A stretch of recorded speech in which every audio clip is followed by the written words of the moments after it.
இந்த செய்தியை உங்களுக்காக வழங்குவது யூரோ குரூப் மலேசியா.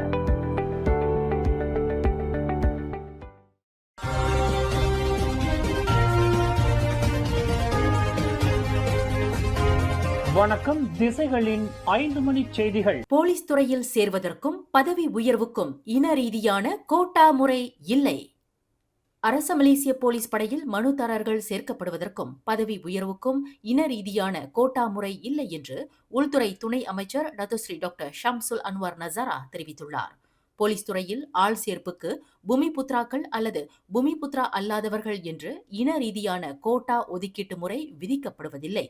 மனுதாரர்கள் சேர்க்கப்படுவதற்கு நடைபெறும் அனைத்து தேர்வுகளும் கண்டிப்பாக தகுதியின் அடிப்படையில் மேற்கொள்ளப்படுகின்றன என்று டாக்டர் ஷம்சுல் அன்வார் இன்று மக்களவையில் விளக்கினார். கல்வி தகுதி, உடல் தகுதி மற்றும் உடல் ரீதியான ஆரோக்கியம் ஆகியவற்றை அடிப்படையாக கொண்டே போலீஸ் துறைக்கு மனுதாரர்கள் சேர்க்கப்படுகிறார்களே தவிர இன ரீதியான கோட்டா முறையை கொண்டு அல்ல என்று அவர் குறிப்பிட்டார்.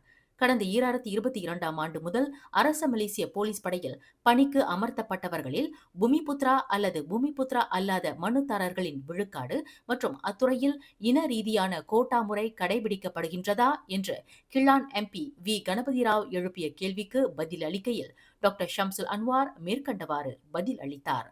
போலீஸ் படையில் பூமிபுத்ரா அல்லாதவர்களின் பங்கேற்பை அதிக அளவில் ஊக்குவிப்பதற்கு பல்வேறு அணுகுமுறைகளை நடைமுறைப்படுத்தியுள்ளன.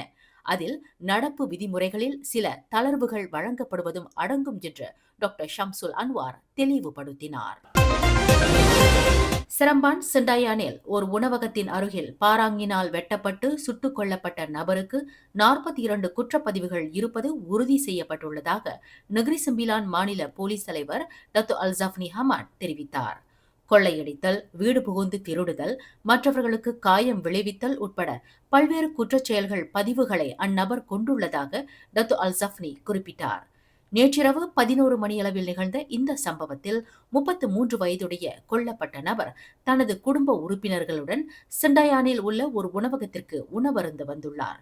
பின்னர் தனது கார் நிறுத்தப்பட்ட இடத்தை நோக்கி அந்த நபர் சென்றபோது 2 கார்களில் வந்த முகமூடி அணிந்த கும்பல் அவரை வழிமறித்துள்ளனர்.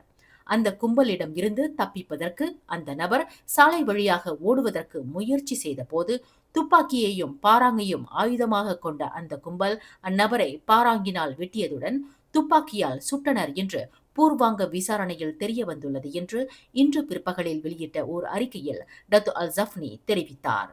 கை துண்டிக்கப்பட்ட நிலையில் அந்த நபர் சாலையோரத்தில் புல்தரையில் விழுந்து உயிர் இழந்தார். அந்நபரின் உடலை பரிசோதனை செய்த போது ஆழமான வெட்டுக்காயங்கள் ஏற்பட்டதுடன் துப்பாக்கிச் சூடுகளும் பாய்ந்துள்ளன. இந்த சம்பவம் குற்றவியல் சட்டம் 302 மற்றும் 1971ஆம் ஆண்டு சுடும் ஆயுத சட்டத்தின் கீழ் விசாரணை செய்யப்பட்டு வருவதாக டத்தோ அல்சாஃப்னி குறிப்பிட்டார். கோலாலம்பூர் மாநகரில் மோனோ ரயில் ஒன்று தொழில்நுட்ப கோளாற்றினால் சிக்கி திடீரென்று பாதி வழியிலேயே நின்ற நெருக்கடியான சூழலில் மாது ஒருவர் மயக்கமுற்றதுடன் 100க்கும் மேற்பட்ட பயணிகள் கடும் அவதிக்குள்ளாகினர். இந்த சம்பவம் இன்று காலை 9:30 மணியளவில் கோலாலம்பூர் ஜலான் சுல்தான் இஸ்மாயிலில் இருந்து மெடான் துன்கு அருகில் மாஜு ஜங்ஷனில் ஏற்பட்டது. இது தொடர்பான அவசர அழைப்பை தீயணைப்பு மீட்பு படை காலை 9:39 மணியளவில் பெற்றுள்ளது.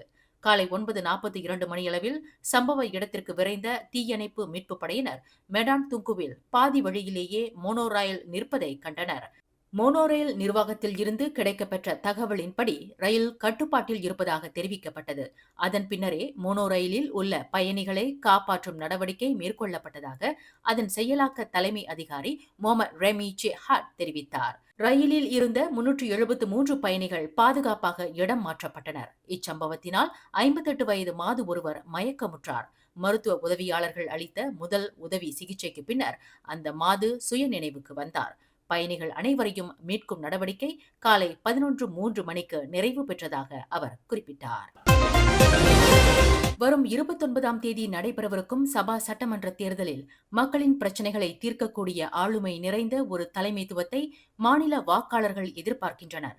சபா தேர்தல் முடிவுகள் மக்களுக்கு முழுமையான மாற்றத்தை கொண்டு வர முடியும் என்பது சபா மக்களின் மிகுந்த நம்பிக்கையாகும். முன்னேற்றத்தையும் சமூகவியல் நல்வாழ்வையும் அனுபவிக்க வேண்டும் என்பது சபா மக்களின் விருப்பமாக உள்ளது. குறிப்பாக நல்வாழ்வு, பாதுகாப்பு மற்றும் வாழ்க்கையின் நிலைத்தன்மை உள்கட்டமைப்பு அடிப்படையில் அந்த முன்னேற்றம் இருக்க வேண்டும் என்பது அவர்களின் விருப்பமாகும். இப்போது இருப்பதை விட மிக சிறந்த மாற்றங்களை செயல்படுத்தக்கூடிய ஒரு அரசாங்கத்தை தாங்கள் எதிர்பார்ப்பதாக இளைய தலைமுறையான மாணவி எமிலியா சீடின் கூறினார். உண்மையிலேயே தங்களுக்கு எத்தகைய முன்னேற்றம் வேண்டும் என்பதை சபா மக்களில் சிலர் இன்னும் முழுமையாக உணரவில்லை. இதன் காரணமாகவே சபாவில் உள்கட்டமைப்பு வசதிகள் மிக மோசமான நிலையில் உள்ளன என்று அவர் குறிப்பிட்டார். கடந்த சனிக்கிழமை சபாவிற்கு வருகை புரிந்த பிரதமர் டத்தோஸ்ரீ அன்வார் இப்ராஹிம் சபா மக்களுக்கு உதவுவதாக வாக்குறுதி அளித்துள்ளார். அவரின் உத்தரவாதத்தை கூட உணர முடியாத நிலையில் சபா மக்கள் சிலர் இருந்தாலும் சிறந்த தலைமைத்துவம் வேண்டும் என்பதில் ஒட்டுமொத்த மக்கள் உறுதியாக இருப்பதாக மாணவி எமிலியா சிடின் தெரிவித்தார். பரிகாத்தா நேஷனலின் வலிமை மிகுந்த ஒரு தலைவராக பார்க்கப்படும் லாரூட் எம்பி டத்தோஸ்ரீ அம்சா ஜைனுடினை நாடாளுமன்ற எதிர்க்கட்சி தலைவர் பதவியிலிருந்து அகற்றும் முயற்சி அந்த கூட்டணியின் தற்கொலை முயற்சிக்கு சமமாகும் என்று அரசியல் ஆய்வாளர் ஒருவர் கூறுகிறார். ஹம்சா ஜைனுடினை அகற்றிவிட்டு பரிகாத்தா நேஷனலின் நாடாளுமன்ற எதிர்க்கட்சி தலைவராக புத்ராஜயா எம்பி ரட்ஸி ஜீடினை கொண்டு வரும் முயற்சி பேரிடருக்கு சமமாகும் என்று குளோபல் ஏசியா கன்சல்டிங் ஆய்வு மையத்தைச் சேர்ந்த ஜஹருடின் சனி அமட் சப்ரி கூறுகிறார். பிர்சாத்து கட்சியின் துணைத் தலைவரான ஹம்சா ஜைனுடின் பரிகாத்தா நேஷனலில் தனித்துவமான பலத்தை கொண்டுள்ளார்.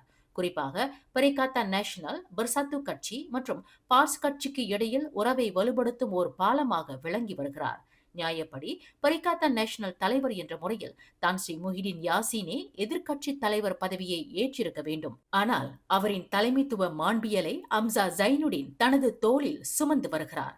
நாடாளுமன்றத்தில் எதிர்க்கட்சி தலைவர் என்ற முறையில் சிறப்பான பங்களிப்பை வழங்கி வரும் ஹம்சா ஜைனுடின் அந்த பொறுப்பில் இருந்து அகற்றப்படுவாரேயானால் அது பரிகாத்தா நேஷனலுக்கு மிகப்பெரிய பின்னடைவை ஏற்படுத்தும் என்று அரசியல் ஆய்வாளர் ஜஹருடின் சனி எச்சரித்துள்ளார்.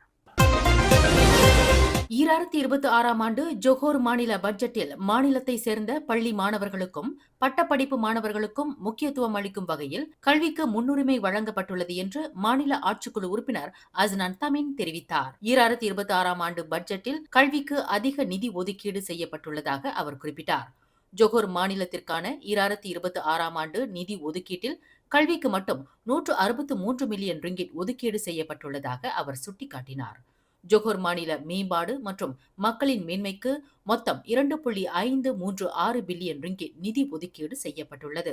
இதில் கல்விக்கு பிரதான முன்னுரிமை வழங்கப்பட்டுள்ளது.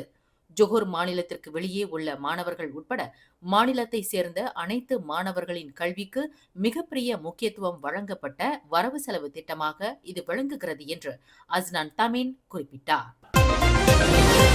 கடந்த 4 ஆண்டுகளில் 19 வயதுக்கு கீழ்ப்பட்ட 16,951 பெண்கள் திருமணம் ஆகாமலேயே தாய்மை அடைந்துள்ளனர் என்று மகளிர், குடும்பம் மற்றும் சமூக மேம்பாட்டுத்துறை அமைச்சர் டத்தோஸ்ரீ நான்சி ஷுக்ரி தெரிவித்துள்ளார். கடந்த 2020 ஆண்டிலிருந்து 2024 ஆண்டு வரை சுகாதார அமைச்சு பதிவு செய்துள்ள தரவுகளின்படி இந்த எண்ணிக்கை தெரிய வந்துள்ளதாக அவர் குறிப்பிட்டார். திருமணம் ஆகாமலேயே பெண்கள் தாய்மை அடையும் பிரச்சனையை களைவதற்கு தமது தலைமையிலான மகளிர், குடும்பம் மற்றும் சமூக மேம்பாட்டுத்துறை அமைச்சு பல்வேறு நடவடிக்கைகளை மேற்கொண்டு வருவதாக அமைச்சர் நான்சி ஷுக்ரி இன்று மக்களவையில் தெரிவித்தார்.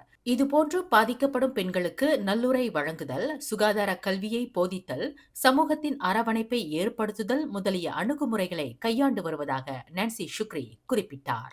மேலும் செய்திகளை தெரிந்து கொள்ள கீழே இருக்கும் பெல் பட்டனை அழுத்துங்கள். உங்கள் மகிழ்ச்சியை வெளிப்படுத்த லைக் மற்றும் ஷேர் செய்யுங்கள். தொடர்ந்து திசைகளோடு இணைந்திருக்க சப்ஸ்கிரைப் செய்யுங்கள்.